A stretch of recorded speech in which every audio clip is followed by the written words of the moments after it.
Nanovor hacked. Drew's hand was like a vice on Lucas's wrist. "Hey, wait a minute," he yelled as she dragged him along the aisle to behind the caramel apple booth. The machine churned happily to itself, ticking and springing, nearly masking the noise around them. Drew pushed Lucas's head down so they were behind the back wall. "What?" Lucas started, but Drew put a hand over his mouth. Her hand smelled of lavender soap. Drew pushed her face right next to his. "Hush, Snake Pit, listen." She removed her hand, and Lucas, in confusion, focused on the voices behind them.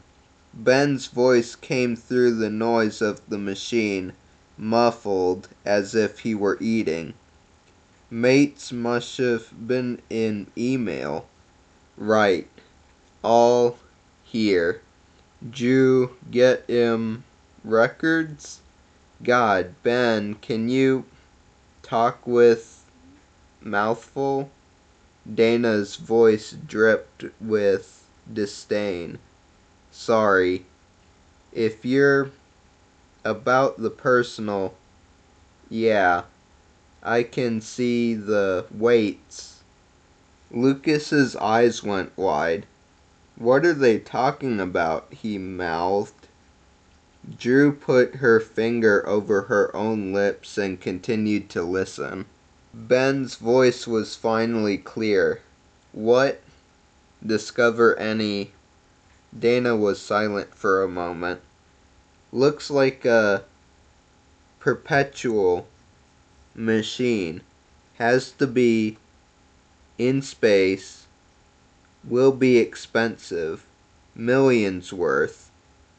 But worth billions." "So what now?" The machine made a horrible coughing sound and stopped working, and Ben yelped in pain. The owner of the project gave a disparaging cry and came over to fix it, but Lucas and Drew could still hear Dana, finally clearly. "Easy. We'll use the information I got from hacking Lucas's fortune teller machine. I've gotten the passwords for Skylab's servers. I'll go into the nanosphere, use the Nanovor to get past any security I don't have passwords for, and plant this information I cooked up last night in Dr. Waite's files. I can indicate that he worked with my dad a while back and stole this information from him. He'll get fired. Daddy has his job back. Simple." Lucas's eyes went wide. He and Drew scrambled behind the next booth over. "What in the world are they talking about? They're not—" Lucas trailed off, the horror dawning on him. Drew's face was intense.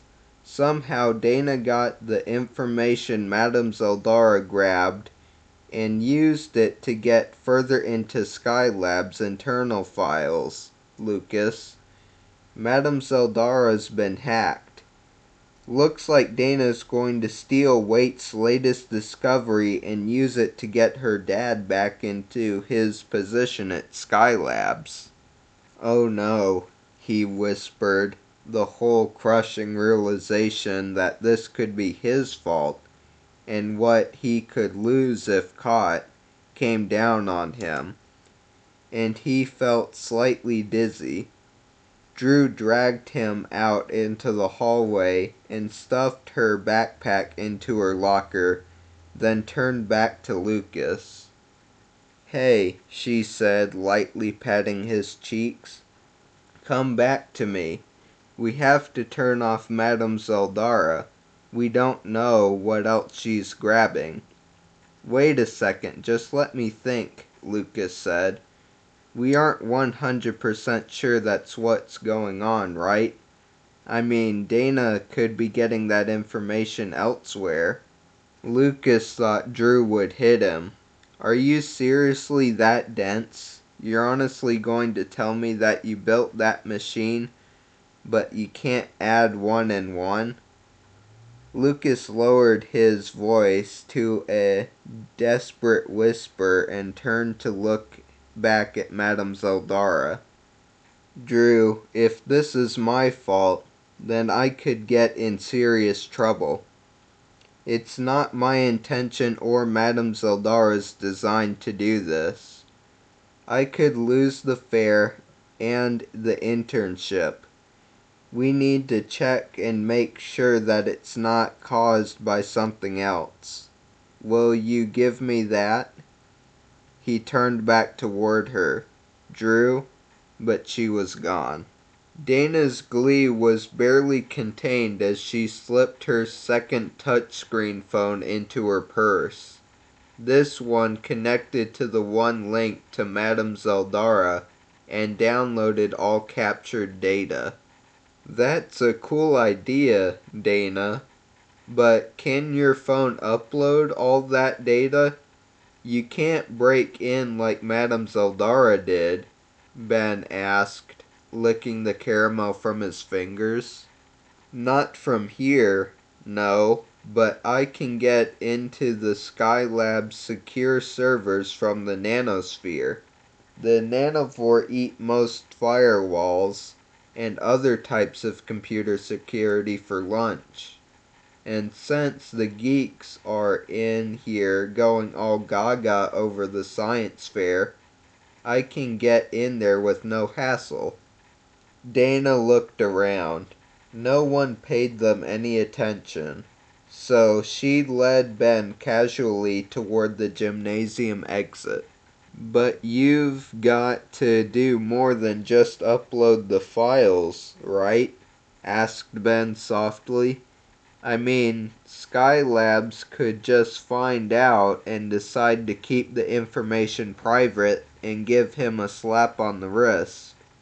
You're going to have to make sure this happens in public so he can be embarrassed and your dad gets reinstated, right? It's simple, Ben, really, Dana said. She stopped beside the hydroponic corn project. Daddy makes sure Lucas wins so he can take Madame Zeldar to the state competition. The same judges will also be at state, and when Lucas does the experiment on Dr. Waits again, Madame Zeldar will tell everyone about the machine, and Daddy, how do you know she'll choose that? Dana thought for a moment. It seems Madame Zeldara chooses the most recent bits of info she can get. Daddy just wrote the email to Skylabs this morning. Waits may have just gotten word about the bad potato salad. It's a risk we have to take. I can date the data to be next Saturday morning, the same day of the state science fair, so that should stack the odds in our favor. I need to get to the nanosphere to upload this new data.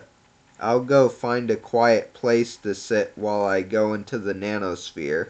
It'll only take 5 minutes, tops.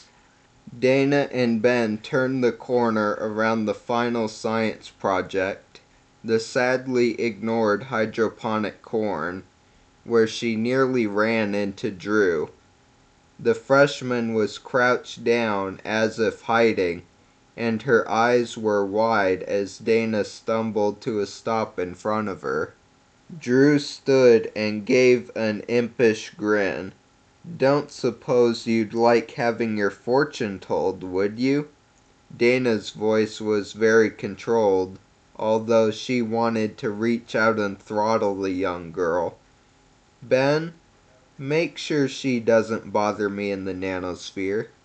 Drew turned and bolted down the aisle, dodging students, parents, judges, and one Boston Terrier, which was running full tilt for its own reasons, a Twinkie in its mouth. Dana glared at Ben. Well, get her! Ben took off, calling for Bulk to join him. Dana sighed and exited the gym to find an empty classroom.